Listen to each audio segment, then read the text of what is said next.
guys, and welcome to day number 3 of Inktober.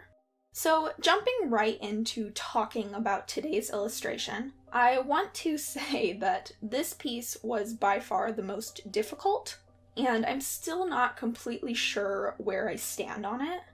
In yesterday's video, for those of you that saw it, I talked about stretching myself with the use of backgrounds in my art. And I actually mentioned that I was going to talk about that more today.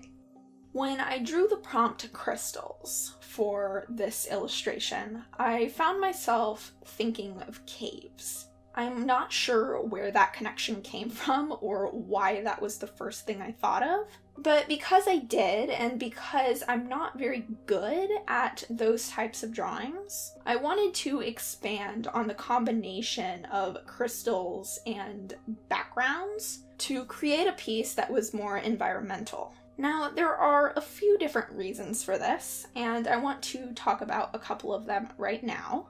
And the first is something that I've actually already mentioned, and that is simply that I'm not very good at them. I find myself avoiding pieces that are more reliant on the environment because I don't draw those types of things very often, and it is much easier to avoid the things that you're bad at in favor of the things that you're good at.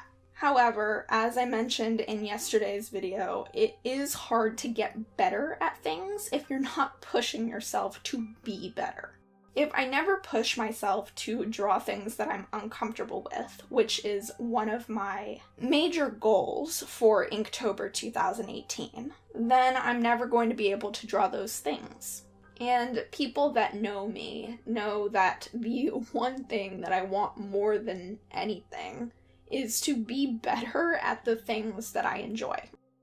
I think that everybody wants that. I think it's a very human emotion to want to be better at things. But I've always very much been the kind of person that gets bored if I stay in the same place for too long. Thus, in order to avoid getting bored with my artwork, which is something I do not want, I need to continue pushing myself and trying new things. Another one of the reasons I wanted to create a piece based on a landscape as opposed to having a person as the focal image is due to a project that I have briefly mentioned in the past, specifically on my other YouTube channel and on Instagram. And that project is actually that I have an interest in creating a comic book / graphic novel. And something that is very important in that type of work are backgrounds and environments.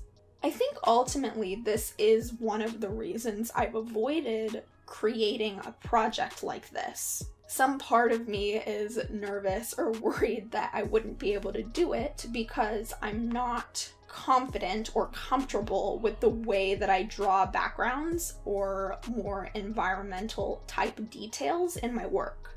So I figured that if I focused on that in today's Inktober piece, and also some future pieces, then I would be able to get some practice in and kind of push myself in that direction. Obviously, just a few illustrations will not give me the kind of improvement and development that I will ultimately need for a project like that, but I think it will give me a nice little head start and a direction to take. I definitely plan on working on more backgrounds and landscape type pieces in my own free time, even though I don't really have a lot of free time this month because of everything I'm doing for Inktober and then also some other projects that are going on behind the scenes. But once I do have some free time to actually work on some stuff for me, I would love to do that.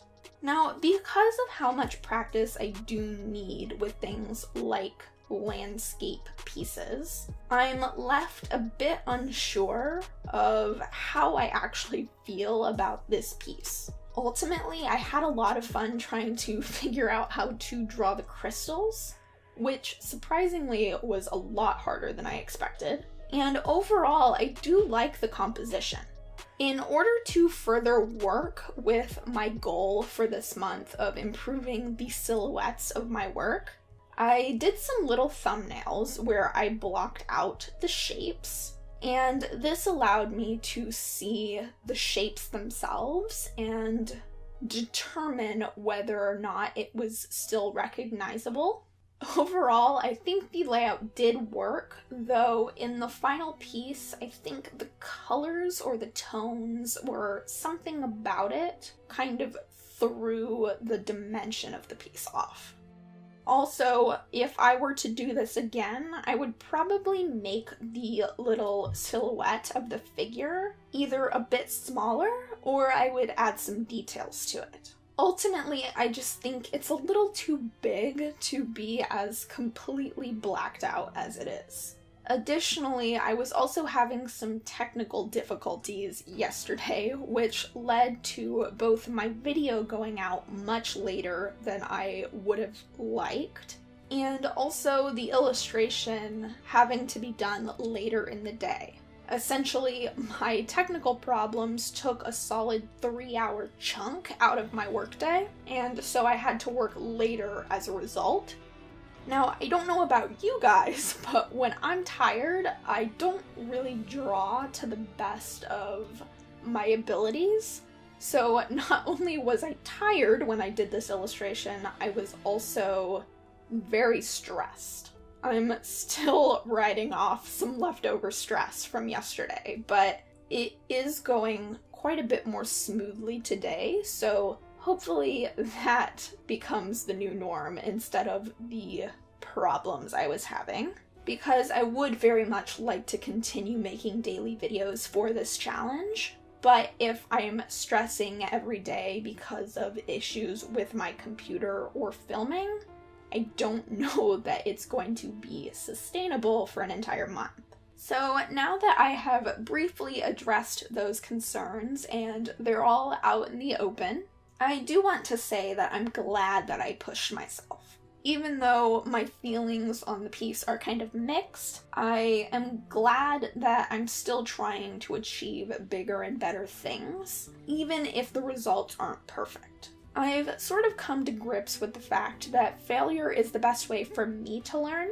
I tend to throw myself into things full force and make a bunch of mistakes, and then correct those mistakes, instead of trying to perfect little individual things. This is how I started learning to draw in the first place, and really how everyone starts.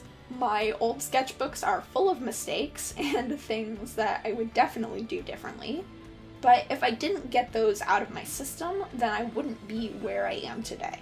So I hope that this little video served as a bit of a motivational boost for you. I know it's only day 3, at least this video is for day 3, and things were already starting to go in directions I wasn't particularly happy with, at least as far as technical difficulties are concerned. But I hope it serves to encourage you on your own Inktober journey. Know that not every day is going to be perfect. Some are going to be harder than others, and you might not think every single piece is perfect, but there's still a lot of value in those mistakes. So again, I hope you guys enjoyed this video, and I am now going to transition us into the last part of the video, where I am picking tomorrow's prompt. So here is the completed illustration for day 3 of Inktober using the prompt crystals. Because it's so different than what I typically do, it took a little bit of work to get it to a place I was happy with, but ultimately it is something I would like to explore more in the future. So with that being said, let's get on to choosing tomorrow's prompt. Alright, here we go. And the prompt is Raven. Now I already drew a black bird, which only gives me more opportunities to sort of blend the days together into a collection. And for those of you who were around for my mixed media Halloween release, I did an entire collage sheet based on ravens, which I'm pretty sure is what inspired me to put this in the prompt hat in the first place. So I think it will ultimately be fun to see what new interpretation of this I can come up with. So thank you all so much for watching. I hope you guys enjoyed this little time-lapse process video. And be sure to check back tomorrow to see what I do with this prompt.